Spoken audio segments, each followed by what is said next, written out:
Welcome in, everyone, to the Crowded Booth. My name is Bryce Coon. We appreciate you so much for tuning in. I think the microphone was messed up. That probably sounds a lot better there, Will, in the background. Welcome in as we get ready to talk about last night.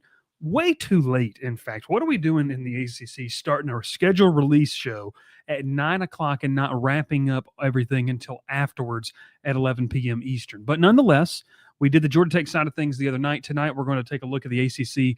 Who has an easy schedule? Who has I want to say easy schedule, an easy path to Charlotte? Who's got a much more difficult road? And I think Will Maness is going to tell you why he thinks there's just one consensus across the entire conference. That and more on today's episode of the Crowded Booth. Pile in here and make yourself feel at home. The Crowded Booth is coming on. The Crowded Booth with Bryce Coon.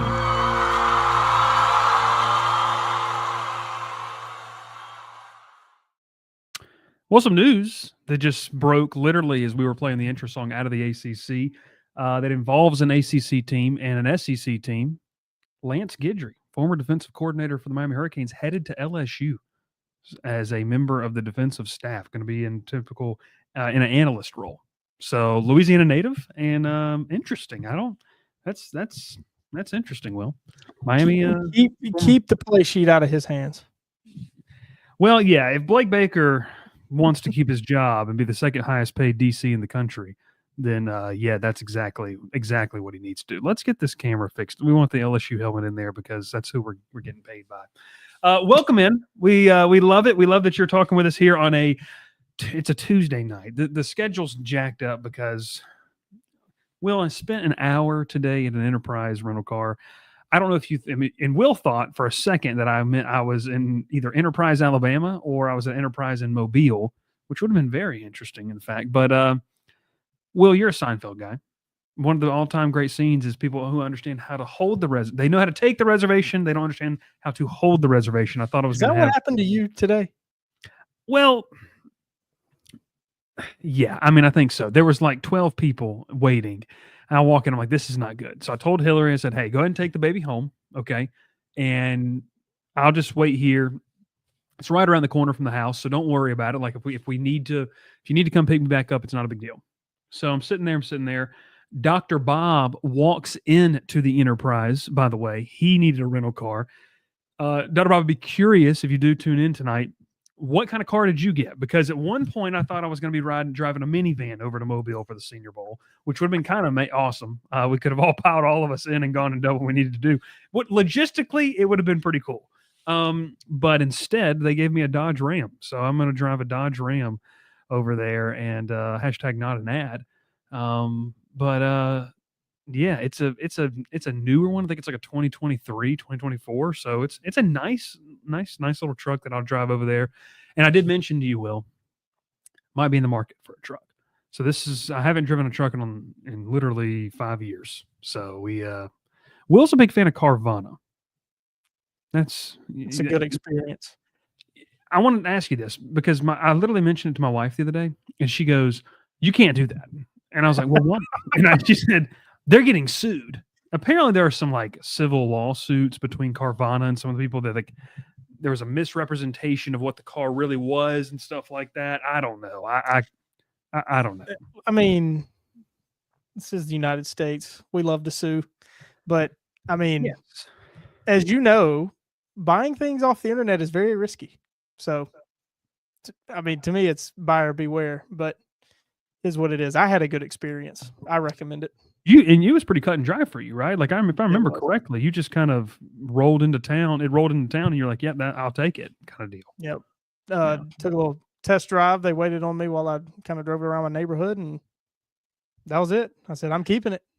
I feel like that's got to be a little weird. The test drive aspect of like they're just kind of just like waiting for you because it's not the typical like you're going out of the lot and they've got a designed route. Like they may not even really understand Columbus in general if they didn't pick the car up in Columbus. Yeah, I mean, they'll bring it to you from anywhere. I mean, really the weird part is there's no salesman in there trying to sell you the car while you're driving it. But for me, that's a plus.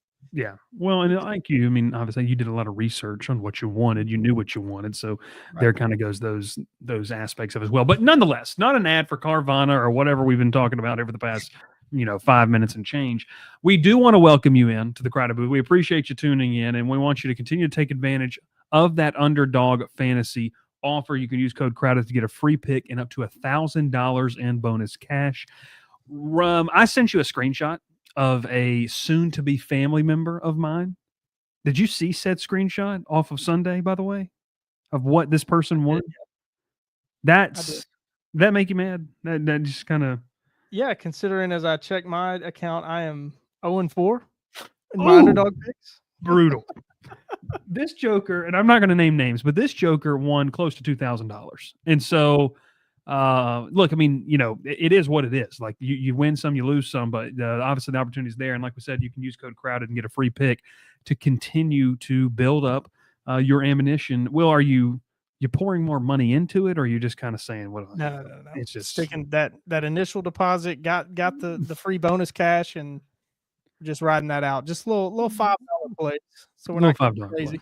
I like it. Play for a while. I like it. Yeah. Well, you keep it alive. We're going to talk ACC schedule release, but before we do want to talk a little bit more with that Underdog ad, and we'll play it for you right here. Tired of the old, outdated way of playing fantasy? It's time to try Underdog Fantasy. If you want to make some picks on your favorite sports, check out Underdog Fantasy Pick'em game, where you choose higher or lower on between 2 to 8 players, and you can win up to 1,000 times your initial entry.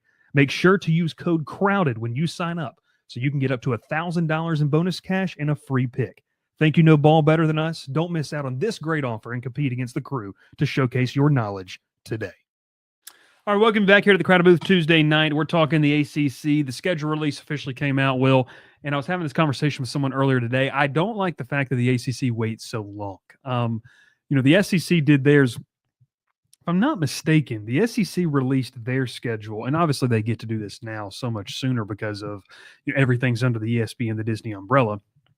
But they did it, I want to say, before the season was over. Like, I feel like it was like week 10, 11, or 12. We knew around late November. You say that, but the ACC network, that's Disney ESPN. Well, they've got the CW who gets a pick of the games. So, well, still don't know how to watch that.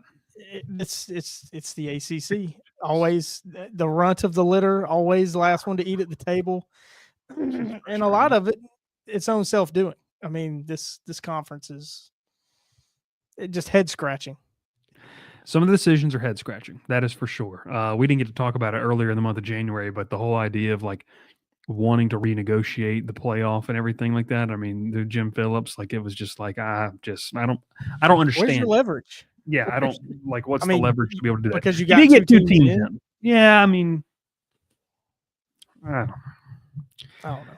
don't know. But let's talk about this. Let's talk about the schedule release. We already got a comment in here. Clayton says, to hell with Georgia. C says, happy to see SMU has to play a few tough games. Speaking of paths to Charlotte, what a joke that was for SMU. Still got to take care of business, and they did that.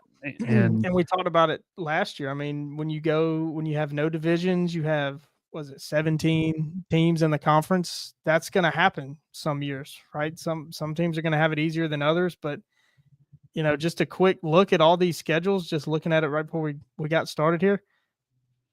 This is one of the most balanced conference schedules I think I've ever seen. I mean, we saw it last year, and we talked about it a little bit before we went live. There's like no team really has crazy travel. Like, there was a couple teams last year that had to go play Stanford or Cal, and they come back to the East Coast to turn around and go back out to California in the span of 3 weeks, or 2 weeks later. Yeah. The span of 4. I think Miami had to do it in the span of 4 weeks. I think they did give them a bye week. In the middle there, but that's just crazy. And it looks like, we can say good things about the ACC. It seems like that they have corrected that. Yeah, I was looking, and you mentioned that cross-country travel. I think that's something that they really got fixed, and I think that's a shout out collectively to the coaches and the. By the way, I mean, what are we doing? I got people FaceTiming me. It's changing the camera angle, just just zero respect. So let me fix myself here. There we go. But no, well, you have kind of like this. this conference, you mentioned the balance of it, right? I mean, I don't look at one schedule and say there's no way. Like there's no way Yeah, that team. I don't either. Now I will say this, okay? The toughest one, and look, I want to preface it with this. Nobody knows truly what these teams are going to be. This is all based off of Can't say that. projection. We don't really know. You can't say that. But using the percentage of stuff you have to replace, using key playmakers that are not there. Well, I will kick this off by saying I think that Florida State has a tough schedule. Just in the They have a sense hard schedule. of who are you? Okay, like there's the first thing. Like who are you going to be when you're Florida State? You've got a brand new offensive coordinator, your guy Gus, a brand new starting quarterback who I think could be we fun. know what they're going to be on offense. We know what they're going to be on offense. Mike Norvell has not done well with quarterbacks outside of Jordan Travis. Like if you just kind of look at the data points, it has not been very good. So I think when I look at it, you're playing Alabama non-con. Okay, you're playing Alabama and Florida out of conference. Alabama's going to be Alabama compared, to what Florida State is. The talents are going to be better, in my opinion. When you go on the road at Florida, I mean, Florida's an upstart program of, since November 1st of last year, it feels like they have some confidence, and you got to go on the road there. It's a rivalry game. But you look at the interconference schedule, you're going to Virginia.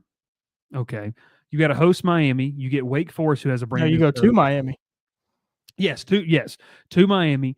You play Clemson. Obviously, it's a tough one. NC State could be a wild card. You have to go to Stanford. You host Virginia Tech and you host Pitt. Pitt is a kind of an interesting team to talk about because they were 7-0 rolling into Dallas, and then they just fell off the face of the earth. Eli Holstein gets hurt. I just would like to start it off here. I think Florida State, not just due to their schedule, because if we don't really know what they're going to be, there's so many unknowns. It's kind of easy to pinpoint them as a team that, hey, they could struggle out of the gate. Like they could struggle in 2025. I don't know if this is just a one-off issue for the Seminoles, like essentially with what last year was. Yeah, I think that was that the 4-game stretch at Virginia, at Miami, Pitt, at Stanford might be the hardest 4-game stretch of games in the conference for any team. You factor in travel, you factor in competition, like you said. I think that might be the toughest 4-game stretch. If Florida State is closer to what they were last year in 2024 compared to the 2023 team, they might lose all 4 of those games. I mean, Virginia, everybody kind of just glosses over Virginia. They started playing some really good ball toward the end of the season last year. Looked really competitive as they've been in recent years, especially. Do they get better in 2025? Of course, we'll have to wait and see. But that 4-game stretch, it's going to be tough. If Florida State can get through that unscathed, you're looking at a team that might make it to Charlotte. Yeah, and I mean, you mentioned unscathed. I mean, it wouldn't just be impressive. I mean, it would honestly be quite crazy to see that type of turnaround there for Florida State. Another team that, and I know 24/7 Sports did a full breakdown of this earlier today. You look at and if they're going to repeat double-digit wins, they're going to have to do it without a starting quarterback that really elevated their play in last year in Kyle McCord. It's Syracuse. Okay, I mean, you look at what they draw in the ACC this year. You're going to open up. You might be there, Will. August 30th against Tennessee in Mercedes-Benz. That's an intriguing opening weekend game that you play non-conference. You're going to have UConn and Colgate on the schedule, but your road schedule, and I don't want to say, Will, that your season can be determined before you get to the middle of October. But you talk about you're playing Tennessee out of conference, and then you have road games at Clemson, at SMU, and a home game against Duke, all before the middle of October. And so when you look at Syracuse here, I think not only are you going to have a good idea of who the Syracuse team is, but you're really going to kind of know whether or not they're going to be playing for a spot in Charlotte. Or they're going to be playing spoiler like they were last year. Yeah, I mean, their schedule is definitely front loaded. They do have to go to Georgia Tech in the middle of October when that schedule kind of starts to change. Yeah. And to Miami in that stretch. They go to Notre Dame, but again, that's not going to count as a conference game, even though it's like a pseudo conference game. But yeah, I mean, they host North Carolina, they host Boston College. I mean, if they if they're strong at the start of the year, you got to think they'll be favorites at least for those 2 home games Yeah. toward the end of the year. Like you said, I mean, they play Tennessee, which is going to be tough, but I think UConn is going to be good competition. It's a well coached team up there. Yeah. I mean, Jim Moore is a really, really good coach. He's talked a lot about the transfer portal, so if you didn't know about him, you probably learned about him this bowl season and portal season. But he's a really good coach. Coached in the NFL for a long time for a reason. Yeah, and they'll figure out who they are very early on. The number of ranked projected opponents, if you were to way too early rankings per 24/7, has those at 5 ranked opponents. But I'm just telling you, man, when road games, essentially your toughest games, right, are going to be on the road. Okay, you play at Clemson, at SMU, at Miami, at Notre Dame. Your top 4 road games. I'll throw Georgia Tech in there too, just because the fact that you got to make that trip down to Atlanta. Obviously, the perceived bad blood, I guess we could talk about, between Fran Brown and Brent Key. That's going to be a big storyline in that game. But you really don't have. I mean, when we talk about this, the games that you have to win to be at the top of the conference, you have to go into somebody else's house and beat them. And I think that just kind of stands out to me looking at that schedule for Syracuse. So going to be interesting in that sense. Some other tough ones, and we take a look at it. I saw this one on the list, Will, and I didn't, and I wish Ralph was here because they're on the schedule for the Clemson Tigers. Clemson's going to host Troy. Schedule is very interesting. Yeah, it's weird. It's not daunting, but I think it's sneaky. We're looking at it in 2 different ways here. You got the ACC, which is the All Coast Conference. Now, I mean, we have to call it that. Yeah. The furthest west Clemson has to travel is Louisville. That's the furthest west game they have this year. That's crazy. And they play at Louisville, at Georgia Tech, at North Carolina, at Boston College. The furthest west they go is Louisville, Kentucky.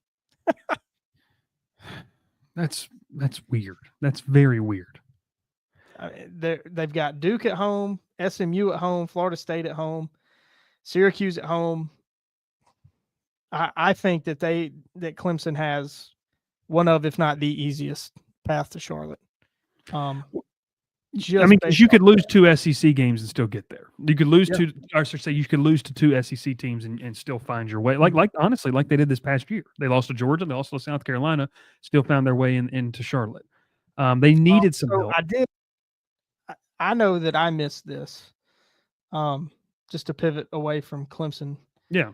Some crazy travel. Stanford has some crazy travel. Poor Stanford. I'll just start October 11th. They travel to SMU. Then they come back home and play Florida State on the 18th. Then on October 25th, they go to Miami.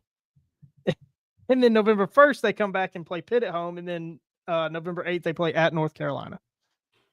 So, but, like I said, when you've got 17 teams, somebody is going to have a crazy schedule like that. And this year it's Stanford.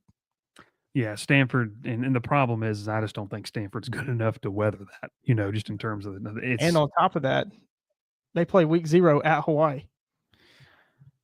They're going to hope they can all use their Sky Miles, log their Sky Miles. Yes. Delta is going to be very effective for them this year.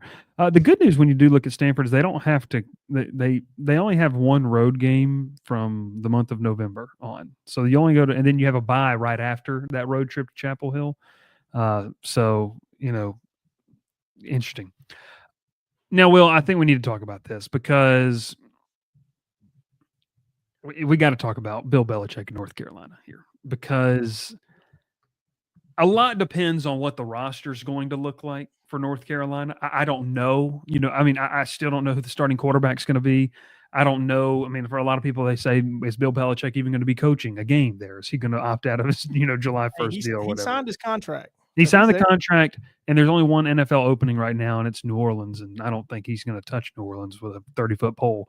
But the schedule for North Carolina isn't overwhelming. And I'll be honest with you, man, I kind of feel like we get in this conversation because I've already seen this happen with Texas A&M. Like someone went on some show, I think it was the PFF football show, Pro Football Focus show or whatever. And they're talking about how Texas A&M is poised for a big year, and I feel like in the ACC, North Carolina's kind of become that team that we're like, and Miami really probably has, but North Carolina's a team that's like, okay, if they ever figure it out, they could be unstoppable.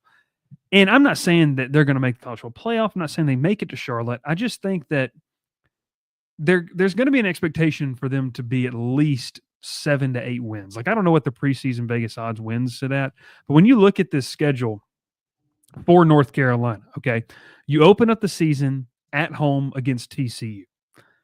You then play at Charlotte, at home against Richmond, at UCF, which would be interesting. But, Will, your toughest game is sandwiched in between 2 bye weeks when you go on the road at Clemson. So you have a bye week on September 27th if you're North Carolina. Then you play home against Clemson, and then you have a bye week right after that. So you literally have – essentially you play one game in 3 weeks. 6.5 is their preseason win total? 6.5. They got to win more. They got to win 7 or more. They have to. But what I'm most excited about looking at their schedule, I'm kind of thinking about the different coaches, right, that are going to be faced out against Bill Belichick. It might be fun if you're a football nerd like us, and maybe I'm hyping up Bill Belichick too much, but you think about a guy as quite possibly the greatest NFL head coach of all time coming to college at this point in his career. Mm-hmm. He has the potential to just have a field day with these college head coaches. I think outside of like Dabo at Clemson, maybe outside of Justin Wilcox at Cal, maybe even Manny Diaz at Duke, I think Belichick might just run circles around the rest of those coaches. I mean, because he did it a lot in the NFL with other head coaches, and just you factor to experience, tenure where they're at. Dave Doran, they could have some issues, but they're both defensive minded guys, so I don't know if that'll factor in very much. But I mean, there's going to be some obscurities. I'm sure that Belichick will try to take advantage of that a lot of coaches at the college level don't. I might be wrong in this, but I saw this on social media, Will.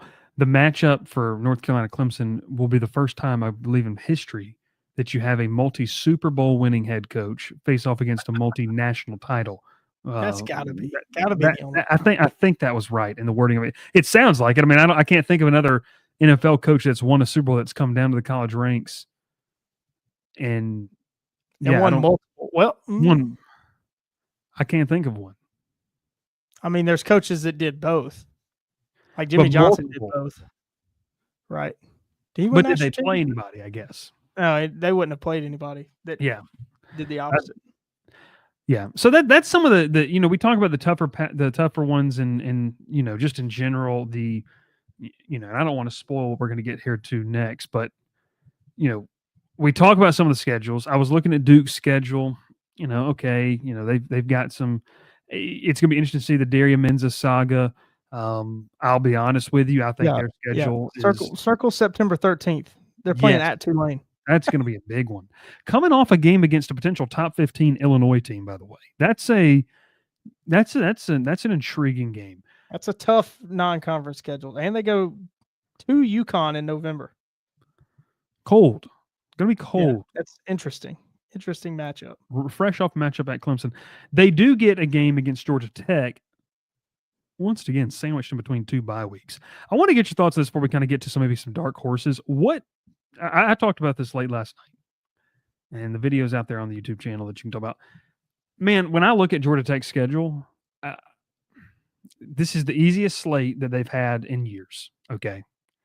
And I mean, I think it's time to take the training wheels off of Brent Key.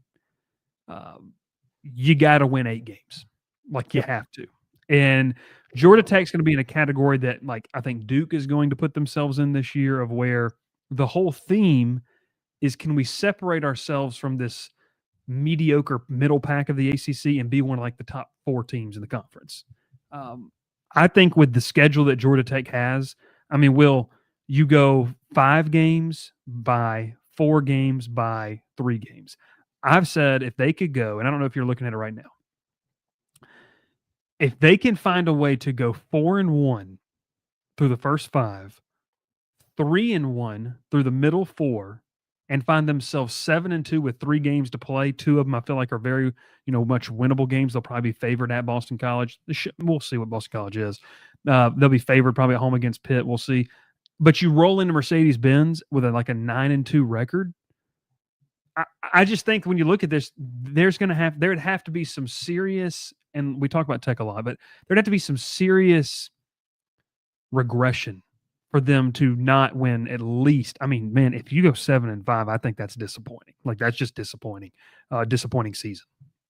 I agree that a lot of talk about Georgia Tech, and you think about the recruiting classes Brinke's recruited pretty darn well, at least better than the last guy, that's for sure.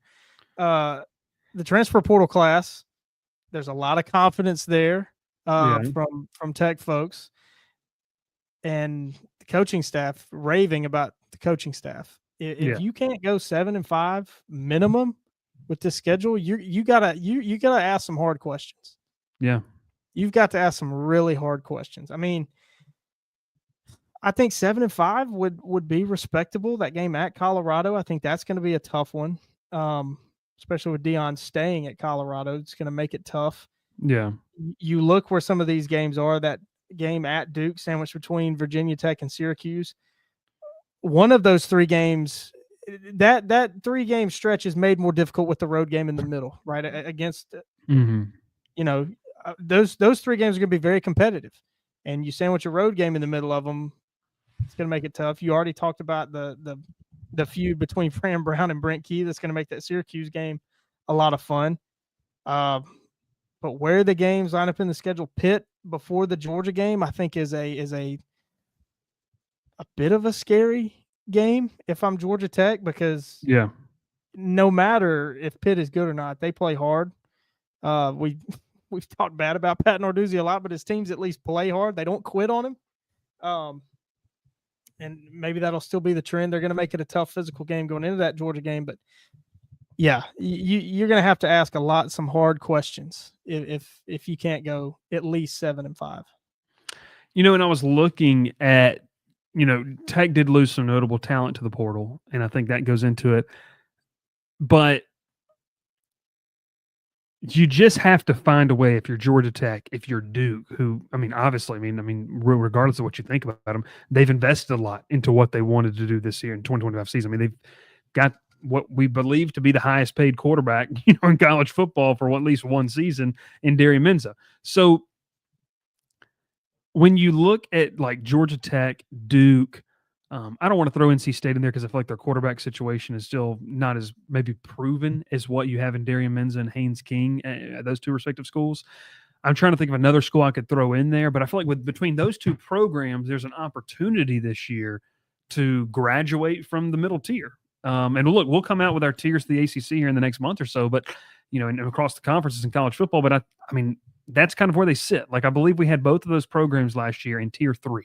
Right. I think Georgia Tech and Duke were both around in tier 3. Can you graduate to tier 2? That's got to be the motto. And look, with both of their schedules, I think you can do it. Will, I said last night when you looked at Tech's, I said that 4-game stretch with Virginia Tech at Duke, Syracuse at NC State, that tells me that tells me who you really are. Are you just another ACC team, or have you graduated to, we're going to move forward and to be a team that deserves a little bit more respect, not just as a team that plays upset, but as a team that can actually cause some noise, on a potential road to Charlotte. Yeah, going to that 4-game stretch, you should have a winning record. You should be at least 3-2. Going to that 4-game stretch, which sets you up well to make a bowl game, which I think is goal number 1. And should be at this point. Back-to-back bowl games. There's no reason why you can't make a third one. And starting 3-2 with that 5-game stretch, going to Colorado, playing Clemson at home, I think that's at minimum what you got to shoot for. And then, you got to be able to take care of business against those 4. Tech will be, I'd say they'd probably be favored in 2 of those games at least. Yeah. Looking at it on January 28th, can't predict anything. But you got to think they would be the favorite for at least 2 of those games. And that's what's going to separate it. Is it going to be more of the same for Tech, or are they turning a corner? Well, it takes us, and Ultima says this, it's put up or shut up time. The Jackets with number 10s last season, Haynes King have to win 9, or I think not only the fans but the people inside the building will be disappointed. I think Will put it really well, and when he said if you can't hit the 8-win mark, okay? Because let's be real, Will, and I mean, I know you're a fan of Auburn, and if Auburn got to 8 wins, in 2025 and won a 9th game in a bowl game, that's huge. That's big, because then you can start to say, okay, you're moving up the ladder. And same thing for Georgia Tech. Like if you finish 8-4, let's just say with 2 of those losses coming in conference play, you can then have the conversation that not just Tech fans, but everyone loves to have, like, well, if we didn't make this play here, because then you can really realistically say, if we win this game, maybe we're in Charlotte. And if you're in Charlotte, you kind of where Clemson was. Their only chance to make the playoff was to get to Charlotte and win. And in the final 2 weeks of the season, the last week of the regular season, the championship weekend, they went from maybe the Pop-Tart Bowl to being, in the college football playoff. So, yeah, I'm with Ultima here. I think it's a put up or shut up time for Georgia Tech. I'm not quite there with Duke yet because it's just year 2 of Manny Diaz, but I think in the same vein, they've invested like they believe they can get there if you're Duke, and I like that. It does bring us to the final topic of conversation here tonight, and we might have. I love that we saw this. Look at that right there. That's great. Dark horses for Charlotte. Now, Will, we're going to go more in depth on some of this stuff here, in the next month or so. But when you look at this schedule without knowing the full 2-deep depth chart, without knowing some things, maybe do you have 1 or 2 teams that you're looking at and you're like, okay, don't be surprised. Like this team right here. Where's it at? That we talked about last year. Don't be surprised if they're in the conversation come the month of November to make it to the ACC championship game. And I don't know. It's tough. Like I said at the beginning, I don't really look at any of these schedules, maybe except for Clemson, and think, man, there's an easy schedule here for somebody. Yeah. But looking in conference, looking at where you have to go play, and maybe it's because we just talked about them a few minutes ago, I'm going to say North Carolina. I think that's a very navigable, dare I say, easy schedule. Now, granted, that's putting a lot on North Carolina's players because they're losing a lot. New head coach, a lot of new faces in there.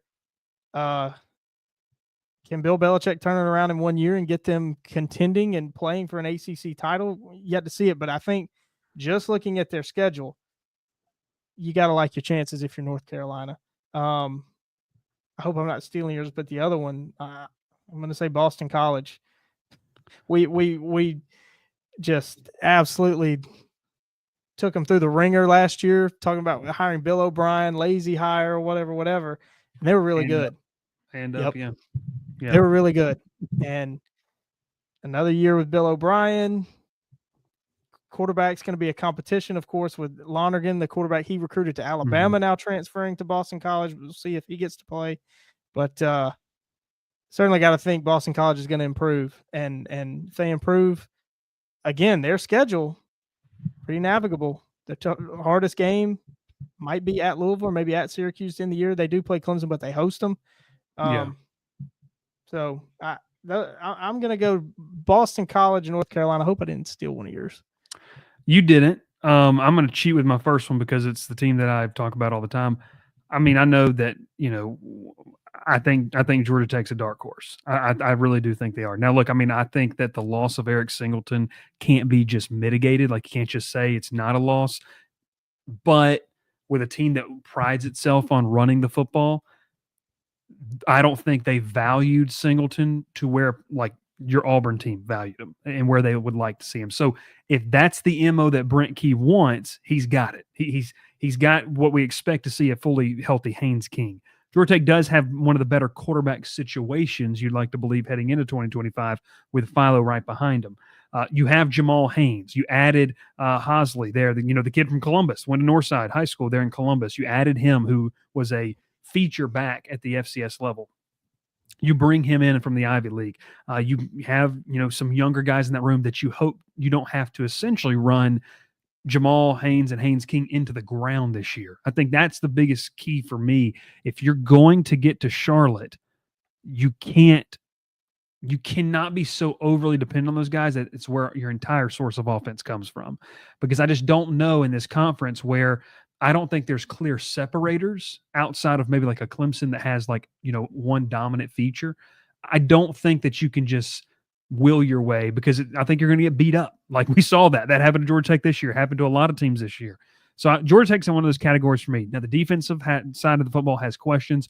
The defensive line outside of Jordan Vandenberg, you're going to be relying on guys that, as of right now, here in January, do not have the game experience. They don't have that. So that is an unknown. I know Tech fans would like to think it's just plug and play the next guy. Not how it always works, but we'll see. So Georgia Tech's that team for me that I'm looking at right there. The other team that I'm looking at, and I wanted to cheat with Duke, but I feel like Duke's the hot topic because of Darian Menza. And I'm going to stay there with it because I know I just got done saying that you can't essentially, ride one or two players all the way to the championship game. You can do that, but at what cost? And I'm interested to see, is Menza the type of player that transforms you into that middling ACC team to we could be playing in our home state for a spot in the playoff at the end of the year? Now, you look at Duke's schedule, right? And I won't say it's the easiest thing, but I will say this. When you get to your first bye week on October the 11th, you will have a good idea who you are. Arguably, you're going to be playing, I'll say, Will, and I'll cheat, between Illinois and Tulane. You're going to be playing two top 30 teams. Illinois is probably going to be a top 15 team preseason. I could see Tulane, depending on what they have there as well. What would they look like? But you're going to be playing NC State at home. And I know, and great point here, Matt just brought this up. Curious to watch CJ Bailey in year two. Does he make a jump? I mean, this is, he could beat some folks. I agree with that. Duke's got to play them in week 4. Week 5, they're going to go to Syracuse. They're going to go to Cal for that cross-country chip. Before you even get to your bye week, or you then play Georgia Tech, which is going to be a very physical game, you do get the bye week before that. I like that for Duke. You're going to have played 5 games, and you'll know who you are. If they can go 4-1 with, let's just say, a loss to Illinois, they could lose 2 games. They could lose 3 games and they could go 9-3 in 2025 with 1 conference loss, and it could be at Clemson. Like that. That's kind of where I sit that. So that's why Duke, and Dr. Bob says, have no fear, Dr. Bob is here. That's why I'm sitting here saying, for me, Duke and Georgia Tech are my 2 teams to watch. Just way too early teams to watch as dark horses for Charlotte. Well, I like yours as well there too. Ultima says it's hard to pick a dark horse as most of the teams in the ACC are dead on average. Not being an ultra homer, Georgia Tech could punch up. Clemson is clearly the favorite. We'll ask you that, Will. Do you feel like coming in? I mean, obviously the Vegas odds are going to come out here, soon, and we'll be talking about that. Is it just clear cut, like that Clemson returning Cade Klubnik? Which, did you see On 3's quarterback rankings, and they had him as the top returning? That, first off, yeah. I mean, I know I work for the other company, but good God, I don't know what that was. Is Clemson just a clear cut favorite, and it's everyone else? And then that's when we start talking about who could. Is the preseason fodder, is that the conversation where it's like, okay, we expect Clemson to be there, who they're going to face? Yeah, I think so. You think about what they bring back. I think bringing in Tom Allen to be the defensive coordinator is huge. I know we'll talk about that more as we get further along in the offseason and doing previews. I think that's going to be a huge move for them. I think that's going to get their defense to a different level. We know what they've got on offense, returning a lot of players. Dabo Swinney's dipping in the portal for the first time ever. Went and got just a specimen at the wide receiver position from the FCS level. They got Missouri State or one. Yeah, it was like a Midwest FCS team. I mean, just a specimen. First ever transfer portal guy for Dabo Swinney. So I think it's pretty much Clemson and then everybody else. I mean, I think it's Clemson's to lose, for sure. SMU returns a lot of good talent. Mm-hmm. Miami obviously getting Carson Beck. I wonder about his health though, because Carson Beck. Everybody's apparently he didn't have Tommy John surgery, which I think was the initial thoughts was what he was gonna need, which that's a year rehab. But clearly not the route he's going. What does that do? And then, I think out of those three, Clemson, I think it's Clemson at the top, and then there's a little bit of a gap, and then it's SMU and Miami, and then it's pretty much everybody else. But it's the ACC. This conference has shown that it can get chaotic, and anybody can go win this conference. Well, we're 40 minutes into this. We haven't even talked about a team that is arguably they've got 8 home games. They play 2 Friday night games in the ACC this year, and they've got a head coach that is a little bit of a quarterback whisperer with his past 2 transfer quarterbacks.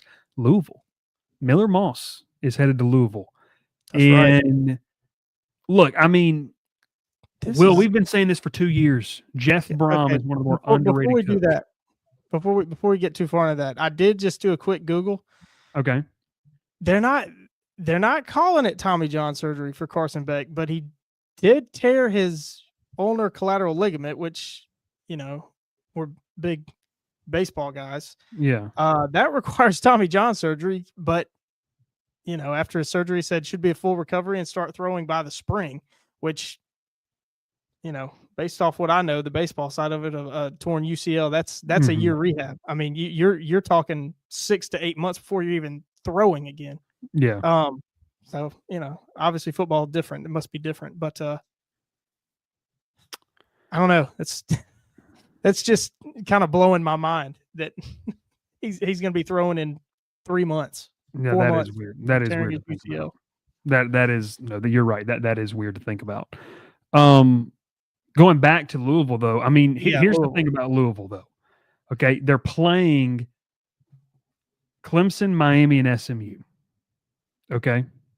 So you play Miami and SMU on the road, which is, you're playing the perceived top 3 teams in the ACC. My concern, Will, is that my thought process is that it's not daunting, but if you hit with Miller Moss, I mean, look, I got to watch the guy, week 1 last year against LSU, and that LSU defense wasn't great, but it was better than it was the year before. He can spin it. And I know he didn't have the year that he wanted to. Look, we hear you. USC fans let us know that apparently he was awful and no good. That was wild. Hey, I'm standing my ground. I think Miller Moss is really good. I think he is. And Jeff Brom has here's the thing. If you're going to make the claim that, like we think, and I believe you're thinking this, that Miller Moss can salvage his career at Louisville, it's not crazy to think that. Jeff Brom has taken 2 guys the past 2 years and Plummer, and made Plummer look very, solid. And then Tyler Shuck this past year, who could spin the ball and had a pretty good season. Like, they've been 3,000 passing yards, 23 touchdowns, 6 interceptions. Jeff Brom is a quarterback whisperer. Yeah. Yeah, I just I don't know. I mean, I think I'm not saying it's the biggest one, but I just watch out for him. Jeff Brom knows how to coach football. Yeah, like, I mean, can they hold serve? Can they hold serve against the teams that they should be better than? At Pitt, that's a weird game. That's going to be a tough game. Virginia, Boston College, they get that game at home, but it'll be tough. They have to go to Virginia Tech November the 1st. We all know how Blacksburg is, one of the best atmospheres in the country. Mm-hmm. Can they go to Blacksburg and get a win? Their schedule, like you said, it's not too difficult, but they gotta come out and play. You can't take any weeks off in this conference for sure. Yeah. Anybody, including Clemson, you can't take any weeks off. That's how competitive this conference is. I think it's top heavy, but the depth in this conference is up there. It's up. I mean, that's why they're in the Power 4 still. I think is the depth. And what you mean by that, I think some people might take that as contradicting statements. It's top heavy, but there's depth in the sense that I don't think, Will, that there's any, just for lack of better words, piss poor teams in this conference. I mean, I think that you have some, including Wake Forest, who we always love to ignore. Well, and look, they got a new head coach, and some of his players came over from Washington State, so we'll see what that looks like. But kind of, putting the book in on Louisville there. I'm going to go ahead and make a prediction. Way too early prediction. I think Louisville is going to be a top 20 team entering November 14th. And what is November 14th? Clemson at home. The next week you go to SMU and then you host Kentucky.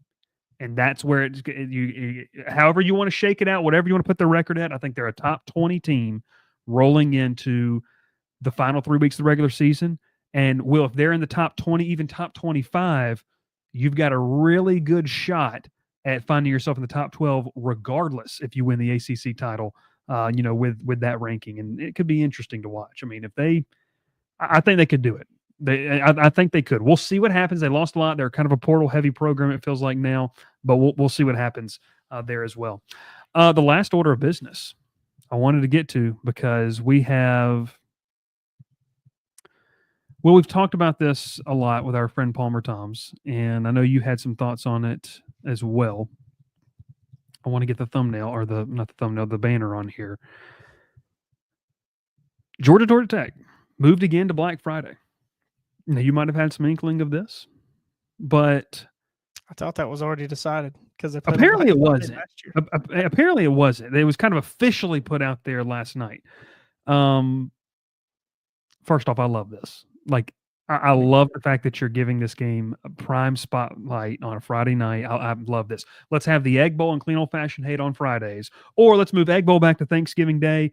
This game on Friday night, and then let's play the slate out on Saturday. What we need. Let's hash out the Thanksgiving schedule. Let's have the Egg Bowl at 3:30. Let's have Texas A&M at 8:00 on Thanksgiving Day, right? On Thanksgiving Day, and then Black Friday. Give me Clean Old Fashioned Hate 7:30. 7:30 kick, Clean Old Fashioned Hate. Inside Mercedes-Benz. I know wherever. About that. Wherever. We played at Memorial Stadium in Columbus. Well, no one showed up to that, so that would be banned. Again, it says Bryce is going to be at the Iron Bowl this year. I'll tell you where I'll be. Who does LSU play? Happy holidays. Happy holidays. No, never forget. LSU plays at Oklahoma on Saturday, November 29th. My plan is going to be an early flight out of Atlanta for this. But I like the game. Will, I mean, I like what you said too. You might have just fixed college football right there. Start Ole Miss, Mississippi State, 3:30 on Thanksgiving Day. Texas A&M, Thanksgiving night. Or how about do it at noon so everybody can get their nap in between both games? Well, they've been playing that Missouri-Arkansas game like on. That's a good game to take your nap to. Yeah, Friday morning at 8 a.m. Everyone sleeps in. No, I'm with you. I love the Friday night game. The atmosphere was unbelievable inside Sanford Stadium for this game. Obviously, everyone knows it was one of the top games all year to just sit down and watch. Mm-hmm. But I love it, and it was one of the finalizations that was kind of made, I guess, fully public. Like, it had been rumored, and with the ACC releasing it, you knew that was going to happen. So I like to see it on that date. I think it should be, if you're not going to put it prime time, make it the noon kick. It was the noon kick on Saturday for several years, a lot of our years growing up, and always a great primer for the rest of rivalry week. Although you probably don't want to go head to head with Michigan, Ohio State, but I mean, if you're from the Southeast like us, most people watching, we're not going over to Fox to watch Ohio State, Michigan. We don't care. I'm not watching a big noon game. That's for sure. But yeah, there we go. Georgia Tech. I'm going to move to Black Friday.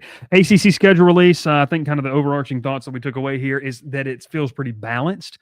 There are some teams that I think have a tougher path, but I think we've maybe established that teams like a Florida State, it's probably more indicative of who we don't know they are than really what's on the slate over anything else. And then I think there's some paths, and it's going to create great conversation over the course of the next 5, 6, we're what?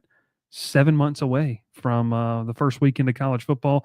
And make sure you stay tuned for all that great content here on the YouTube channel. A couple of reminders for you we get out of here. Make sure you use promo code CROWDED. That is promo code CROWDED for a free pick and up to $1,000 in bonus cash on Underdog Fantasy. It's just simple. Higher or lower. You go in there, pick. You get up to 8 picks. Make some money right now. You can do it. We had someone that used the code and literally is up $2,000. I mean, that's about as good as you can do. We really want you to check that out.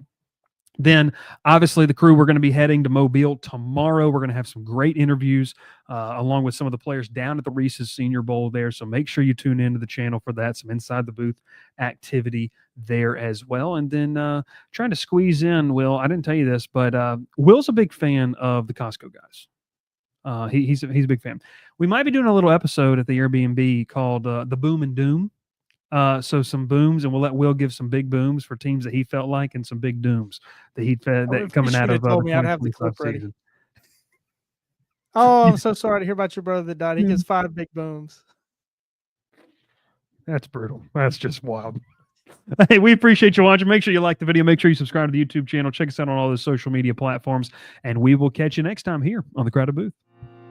Pile in here and make yourself feel at home. The Crowded Booth is coming on. The Crowded Booth with Bryce Coon.